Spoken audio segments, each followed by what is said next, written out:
Sir good morning sir. Welcome to ప్రజా చైతన్యం sir. ఇవాళ హాట్ టాపిక్, బాలినేని శ్రీనివాస్ రెడ్డి గారు వైసీపీ నుంచి రాజీనామా చేశారు. ఆయన జనసేన వైపు చూస్తున్నారు. ఆయనకి ఏం అన్యాయం జరిగింది వైసీపీలో? గత 5 సంవత్సరాలు అధికారంలో ఉన్నప్పుడు 2.5 సంవత్సరాలు మంత్రిగా కూడా పనిచేశారు. ఇవాళ జగన్ కోటరీలో బాగాలేదు, జగన్ అది ఇది అని చెప్పి వెళ్ళిపోయారు. దాన్ని ఎట్లా చూడొచ్చు సార్? ఇక్కడ 2 విషయాలండి. ఒకటి ఏంటంటే పత్తలు ఆడుకున్నాడు డ్రాప్ చేస్తే ఏమవుతుందంటే ఆడ ఆటలో అరటిపండు కింద మిగిలిపోతాడు. అలా మిగిలిపోబోతున్న బయలునేని ఇద్దరికి టికెట్లు ఇప్పించుకోగలిగాడు. శివన్నకిను చందన్నకి ఇద్దరికి టికెట్లు ఇప్పించుకోగలిగాడు. వాళ్ళిద్దరు గెలిచారు. ఈయన ఎందుకు గెలలేపాడు? రెండోది ఇంకో విషయం చెప్తా సార్. మనం వెన్నుపోటు రాజకీయాల గురించి చంద్రబాబు గారిని నేను మాట్లాడుతున్నాం, కానీ వెన్నుపోటు రాజకీయానికి పెట్టింది పేరు ఎవరంటే జగన్మోహన్ రెడ్డి గారి కుటుంబం. ఈ ఎలక్షన్ ఆయన ఓడిపోవడానికి కుటుంబం పొడిచిన వెన్నుపోటే చెప్పాలి దాన్ని. ఎవరికి తక్కువ చేస్తారండి ఆయన? నాకు అర్థం కాదు. ఇంకోటి మీరు గమనిస్తే ఈయన ఏ మొహం పెట్టుకుని వెళ్ళిపోతున్నాడండి. ఇవాళ ఏదో పార్టీకి పోతాడు. మిగిలిన ఆప్షన్స్ ఏమున్నాయి? కాంగ్రెస్కి అయితే వెళ్ళాడు, జనసేన లేకపోతే తెలుగుదేశం ఆప్షన్ అయితే ఇంకేం లేదు కదా. లేకపోతే మహా అయితే అచ్చాని పచ్చబోసు అనుకుంటే బీజేపీకి పోతాడు. ఈయన మీద అంత కేసులు, అంత డబ్బులు ఉన్నవేం లేవనో అని ప్యాకెట్లో పోగొట్టుకోవడం తప్ప ఇంకేం పని ఉండదు ఆయనకి. మీరు ఒకటి గమనిస్తే దామచర్ల గారు ఇవాళ సిట్టింగ్ ఎమ్మెల్యే. ఆయన ఉన్నంతకాలం ఈయనకి అతను ఉనికే చాలా కష్టం. ముక్కుతో ములుగుతో సార్ రాజశేఖర రెడ్డి గారి ధర్మం అని, సరే జగన్మోహన్ రెడ్డి గారి ధర్మం అని గెలిచారు తప్ప ఏ పెద్ద తీసిమార్గాని కాదు. ఈయన వల్ల నిన్నైతే సంబరాలు చేసుకుంటారు అక్కడ. నువ్వు ఈ విషయం చెప్తున్నాను, నియోజకవర్గం మీద పొట్టే లేదు.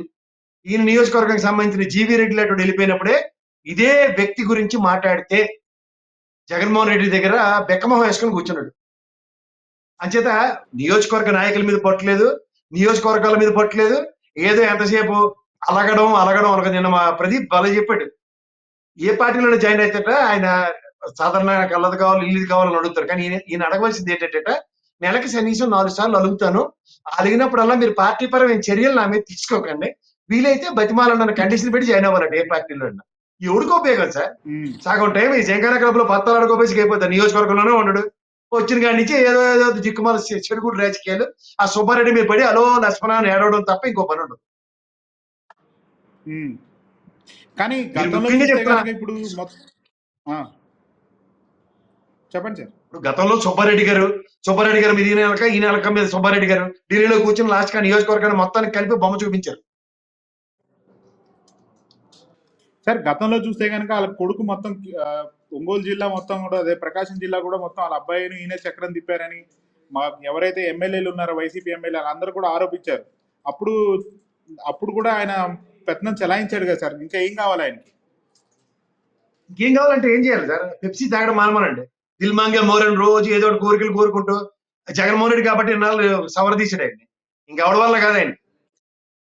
ఇవాళ మీకు విషయం చెప్పనా, ఓ శివన్నకి నెక్స్ట్ ఇంకొకరికి మా చందన్నకి ఇలాంటి టికెట్లు ఇప్పించుకునే స్థాయి దగ్గర నుంచి ఆయనే 10 మెట్లు దగ్గరించి పోలీస్ స్టేషన్ ఫోన్ చేసి మా వాడు కేసీఆర్ ఎందుకు జర కనుక్కోరాదు, ఇలాంటి బతిమాలుకునే కార్యక్రమాలు ఉంటాయి.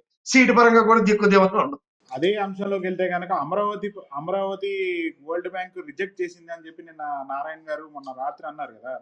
అయినా కానీ మేము అమరావతికి ఉంచుకుంటాం క్యాపిటల్ అంటంలో ఏంటి సార్ అసలు? వెలుగు తొక్కుతానికి పరాకాష్ట అంటారు సార్ దాన్ని. ఇప్పుడు మనకి ఒకటి గుర్తుంచుకోండి, చిన్నప్పుడు మన నాన్న చెప్తూ ఉంటాడు, అరే అందులో వేడి నీళ్ళు రా చేయబెట్ట కాలుతుందని. నాన్న పక్కన కానీ చేతిలో పెట్టి కాల్చుకుని గోలాడితే ఏంటంటే అర్థం? అదే అర్థం. ఇది ఒక పక్క ప్రకృతి విపత్తు వచ్చి ఏడు చేసిందో పొట్టొచ్చిందో కనబడి ఇప్పటికి నీళ్లు తోడలేక 39 కోట్లు ఇచ్చారు కదా కంపలు కొట్టడానికి, ఇప్పుడు 1500 కోట్లు ఇస్తారు నీళ్లు తోడడానికి. అలాంటి పరాకాష్ట పనులు చేసిన నేనైతే ఆశ్చర్యపడి. ఎందుకంటే వెనకడికి ఒక సామెత ఉంటుంది, పంతానికి పోయి బాబను కన్నాడట ఎవడు.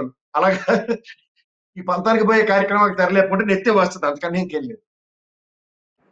వరల్డ్ బ్యాంక్ రిజెక్ట్ చేయడం ఏమైనా కొత్త అనుకుంటారు సార్? జగన్మోహన్ రెడ్డి గారి ప్రభుత్వం కన్నా ముందున్న తెలుగుదేశం ఎన్డీఏ కింద కబుర్లు చెప్పిన ప్రభుత్వం, తర్వాత తెలుగుదేశం కంటిన్యూ చేసిన ప్రభుత్వంలో కూడా world bank properly rejected. Asian development bank కి ఇవాళ ఫైనాన్స్ దగ్గర నుంచి కానీ ప్రైమ్ మినిస్టర్ ఆఫీస్ దగ్గర నుంచి ఎలాంటి ప్రెషర్ వస్తుందో దాని మీద ఎలాగోలా లోన్ శాంక్షన్ చేయడానికి వరల్డ్ బ్యాంక్ రికమెండ్ చేయండి అన్న ప్రెషర్ కూడా ఉంది. అది అందరికి తెలిసిన విషయమే. కానీ వాళ్ళు ప్రెషర్ చేసిన గ్రౌండ్ రియాలిటీస్ చాలా ఇంపార్టెంట్ కదా సార్. ఇవాళ చూడండి, జర్నలిస్ట్ అందరూ ఒకేలా ఉంటారు అనుకుని మన భౌగోళిశాలను అనుకుంటే, నిన్న పేపర్లో చూడండి ఆంధ్రజ్యోతిలో ఏం రాశాడు ఆయన, ప్రకృతి విపత్తానికి ఇప్పటికి కూడా బురదలో విలువలాడుతున్న విజయవాడ ప్రజలని బ్యాన్ రైటం రాసుకోగలిగాడు ఆయన. ఎందుకంటే జర్నలిజం విలువలు ఎక్కడో దగ్గర ఎవడో పరిరక్షిస్తారు. అలాగే ఈ అమరావతి విషయంలో కూడా దానవుడు తెలిస్తే దైవముడు తెలుస్తుంది అన్నది సుజనా చౌదరి లాంటి మాట్లాడిన మాటలు, ఇది ఇక దీన్ని దేవుడే కాపాడాలి, ఇలాంటివన్నీ దాని అర్థాలు పరమార్థాలు ఎలా ఉంటాయి అంటే భగవంతుడి నిర్ణయానికి ఎవడైనా వ్యతిరేకంగా వెళ్తే దాని యొక్క పర్యవసానం ఇలాగే ఉంటాయి. అందుకే నేను ఎన్నోసార్లు చెప్తూ ఉంటాను, జగన్మోహన్ రెడ్డి నీ ప్రతి ఒక్కడు అవహేళన చేసి బదులు కరోనా నుంచి చూస్తున్నాం ఆయన ఏడు చెప్పిన అవహేళన చేసుకుని చేస్తున్నాం అందరం. కానీ నేను చెప్పిన నిజంగా వాస్తవ రూపం దాలుస్తున్నాయి. 3 రాజధానులు అన్న కాన్సెప్ట్ మాట తప్పో రోటో పక్కది ఏంటి సార్, అమరావతి రాజధానిలో జరుగుతున్న పనులకి విఘాతం కలగకుండా కాన్సెప్ట్ డ్రైవ్ చేసుకుని వెళ్ళడం తప్ప ఇక్కడ హ్యూజ్ యాక్టివిటీకి టేక్ ప్లేస్ చేయడానికి ఇంపాసిబుల్ టు నెక్స్ట్ అన్నది ఏదైతే మాట్లాడాడో దాన్ని కన్ఫైన్ అవ్వడం 100% కరెక్ట్ అనిపిస్తుంది. ఇప్పుడున్న భౌగోళిక స్థితిగతుల యొక్క ప్రభావంతో అమరావతి విలువలాడుతున్న విధానం చూస్తుంది. అందుకని ఇంకేం